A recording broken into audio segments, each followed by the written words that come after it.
رايحين على ألمانيا. رايحين الباخرة. رايحين على الباخرة. هو يعني بصراحة إني أنا ما في شيء خلاني إني أطلع بهالوقت. أنا كنت رايد أطلع أبكر من هيك، بس اللي صار إني كنا نحن دائما متعلقين بأمل إني يا ريت إني تنتهي الأمور حتى نبقى في بلدنا ما نطلع اللي محطوط فيه، ونحن مجبرين إني نطلع بالقارب هاد، لأني إذا ما طلعنا فيه رح نضطر إني نبقى على الشط. We look at the story of the Good Samaritan, and Jesus tells us to go and do likewise. So we have a choice. Do we turn away, or do we show compassion?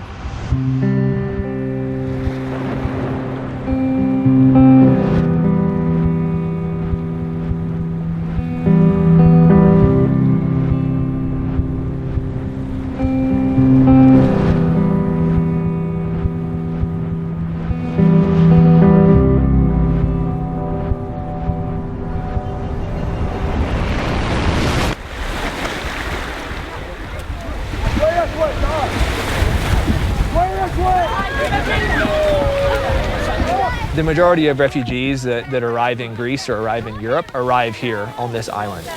They just flee for their own safety, and they flee for the hope of a better life. I was just fearful that they're not going to make it because they're going to die of hypothermia before they get anywhere safe. So I think it just epitomizes the desperation that we see in this situation that we find ourselves in.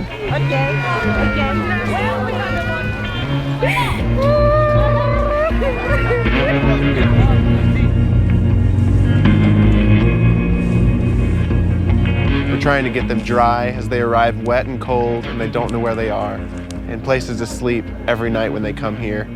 We worked with UNHCR to create these prefabricated structures. We try to fit 2 families in each, from 10 to 15 people. Mostly we try to focus on the vulnerable families and place them there. We also have 2 large tents. We have 14 showers, 20 water taps, and about 25 toilets, and constantly we're cleaning the campus to create a safe and hygienic facility. The last thing we want is disease spreading, and so having a safe, clean place for people to go to the bathroom and wash their hands, even if it's doing laundry. Many of these people haven't had a shower for over who knows how many days, or washed their clothes, and they can only carry so much. The average person is staying here 1 to 3 days until they get on a ferry, and then they go up to the mainland, up to Athens, where they move into the human highway to move further up into Germany. What we want to do is help them right here in this position, in this ditch of life where they are right now. You can tell they're traumatized by what has already been such a long journey that they've been through, and what will be a really long journey still.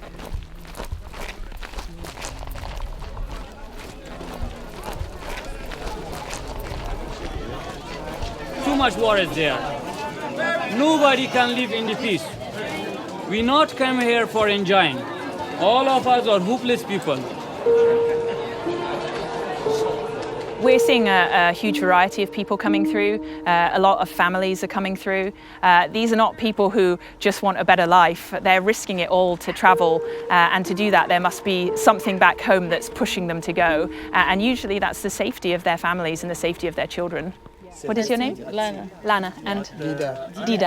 Dida. In the way, it's so terrible, you know. So many water come to our boat. We give up everything. Our bag is onto the sea. We have nothing. We afraid. Where are you headed now? Anywhere to live. Yeah.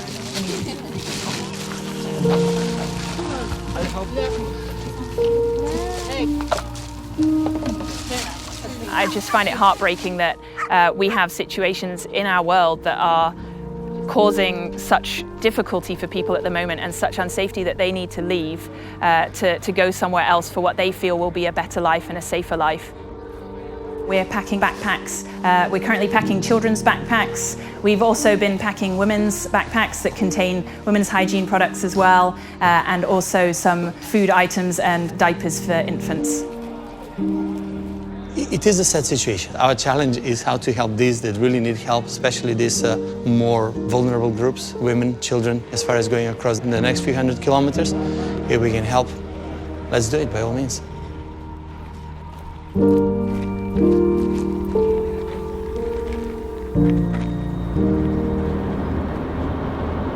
Another train of refugees is arriving at this transit center. Trains are constantly coming in, coming out. We see as much as 7,000 to 9,000 refugees coming through this camp every day.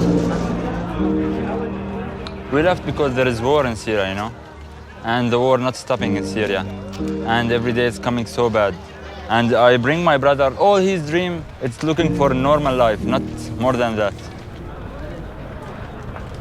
As nations are closing borders and enforcing stricter controls, people are just really not sure what's next. They're running out of money. You have families with 3 or 4 kids. They talk about wanting something better for their children. You never hear them talking about wanting something better for themselves. These are families who want to live in peace and haven't had that opportunity in a very long time.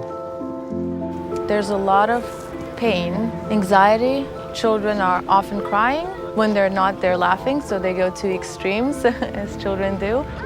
The children are the ones that we see the most joy on their faces because they get blankets in there that are very needed.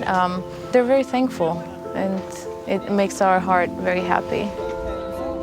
From the moment they get off the boat in Greece till the moment they would reach their destination in Germany, Samaritan's Purse has setups in different countries here along the way, meeting the needs of the people where they are. As Christians, we are called to help them directly now with immediate needs. And so what we can do is we can love those that we encounter, and whether that's giving food or whether it's sitting down and listening to their story and equipping them with what little we can for their journey, and whether that's a bit of hope, whether it's a prayer, whether that's a backpack, whether it's food and water. God calls us to do that no matter if it's one person, if it's 50 people, or if it's 10,000 people.